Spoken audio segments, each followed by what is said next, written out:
Perkenalkan, nama saya Dwi Akbar Santoso dengan NIM 2205531135 dengan mata kuliah pengetahuan material teknik dengan dosen Profesor Dr. Cokorda Gede Tirtanindia STMT.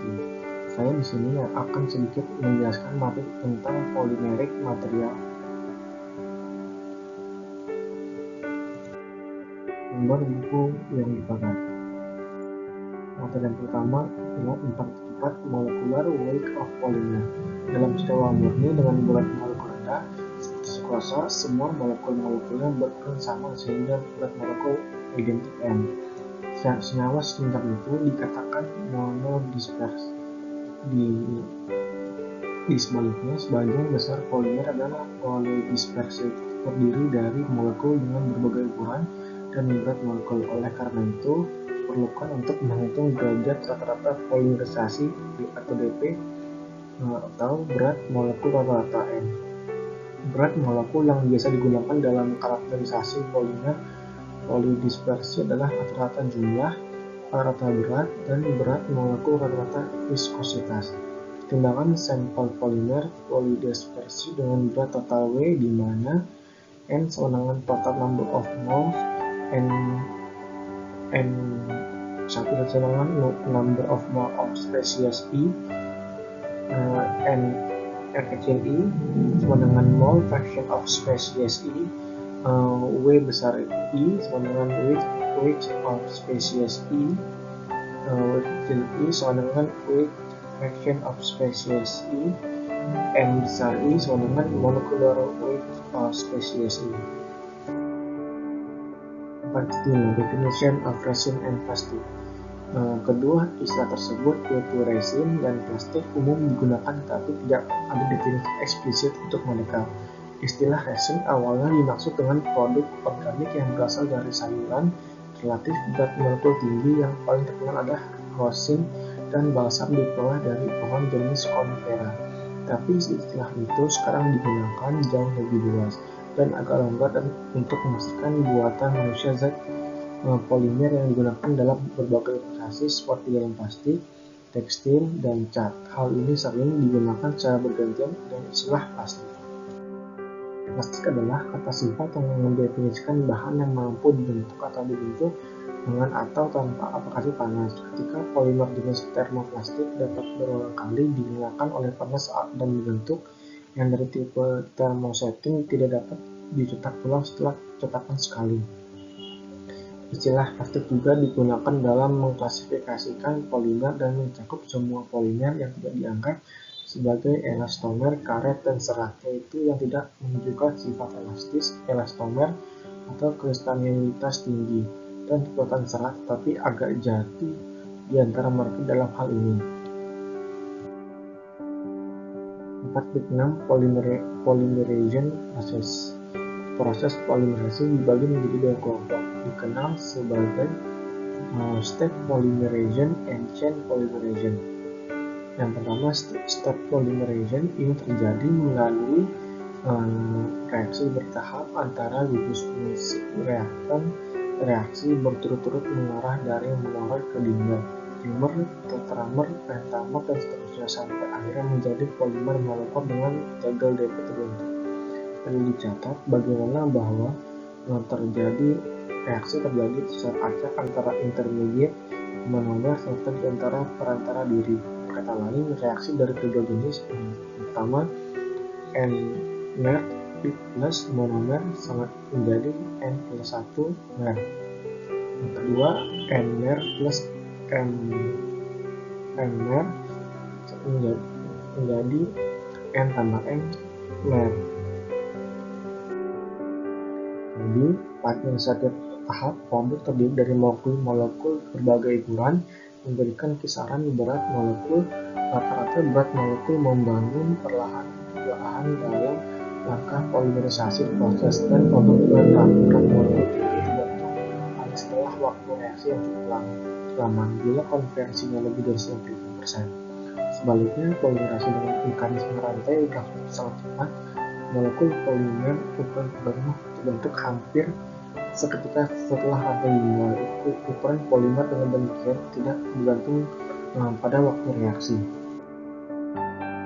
Chain or addition polymerization ini berlangsung dengan mekanisme yang jelas berbeda dari langkah atau polimerisasi kondensasi yang dipertimbangkan ke atas. Polimerisasi rantai melibatkan tiga proses, namanya yaitu chain imitation, chain propagation, dan chain termination. Proses keempat, transfer rantai mungkin juga terlibat.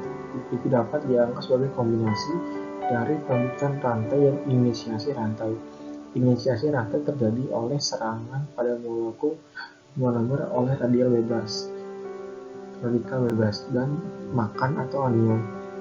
Selanjutnya, proses polimerisasi rantai disebut polimerisasi radikal bebas, polimerisasi kationik, atau polimerisasi anionik. Radikal bebas adalah zat efektif yang memiliki elektron yang tidak berpasangan dan biasanya dibentuk oleh dekomposisi bahan yang relatif tidak stabil, disebut katalis atau inisiator.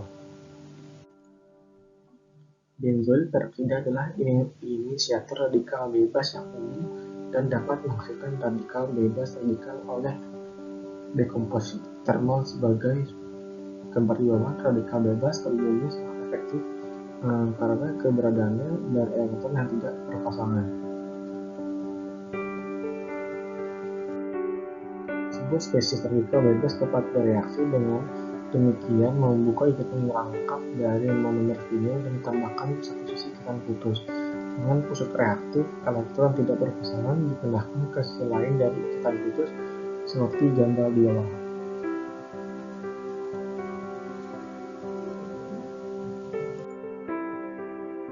Copolymerization.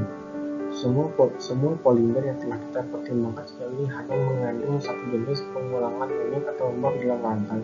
Polimer juga bisa disintesis oleh proses tersebut dengan lebih dari satu jenis mer dalam rantai. Polimer disebut copolymer dan diproduksi dengan mempolimerisasi campuran monomer kompolimerisasi atau dengan metode khusus. Copolymer dapat dari berbagai jenis tergantung dari monomer yang digunakan dan metode khusus sintesa yang digunakan. Copolymer yang memiliki sifat relatif acak dari mer yang berbeda dalam strukturnya disebut sebagai copolymer acak. Mewakili katakanlah dua mer yang berbeda oleh A dan B. Copolymer acak dapat digrafis sebagai di bawah. Tiga struktur copolymer lainnya telah diketahui. Ini dirujuk sebagai bolak-balik blok dan cakup struktur polimer bersama gambar di bawah. Yang pertama A, dua yang berbeda jenis mer digambarkan dengan terbuka dan terisi lingkaran ditentukan secara abstrak. Yang kedua yang B, pada mer disusun secara bergantian. Yang C, copolymer blok. Yang D, sebuah copolymer gram.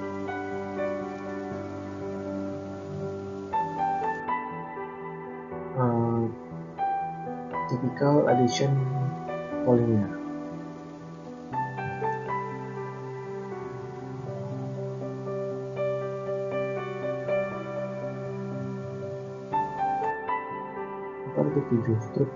Structural shape of polymer molecules. Polimer dapat diklasifikasikan berdasarkan bentuk strukturnya. Molekul polimer sebagai linear, bercabang, atau cross linear. Skema representasi dari jenis polimer diberikan pada gambar. Pada titik 6, polimer linear adalah polimer di mana unit berulang dihubungkan bersama dalam panjang terus-menerus. Gambar 4.6a. Ketika terjadi cabang yang menonjol dari rantai polimer utama dan dalam literatur, polimer tersebut disebut polimer cabang. Mungkin karena cabang panjang atau pendek yang membentuk struktur seperti sisir. Gambar 4.6b, atau mungkin ada cabang bercabang. Gambar 4.c yang membentuk struktur seperti dendrit. Gambar 4.6. Representasi skematis dari linear A bercabang, B dan C polimer ujung silang, dan D dan E. Itu titik cabang dan titik persimpangan ditentukan oleh titik berat. Sekian info materi dari saya. Mohon maaf jika ada kekurangan dalam penyampaian materi, dan mohon maaf jika ada kurang dalam materi yang disampaikan. Sekian dari saya. Terima kasih.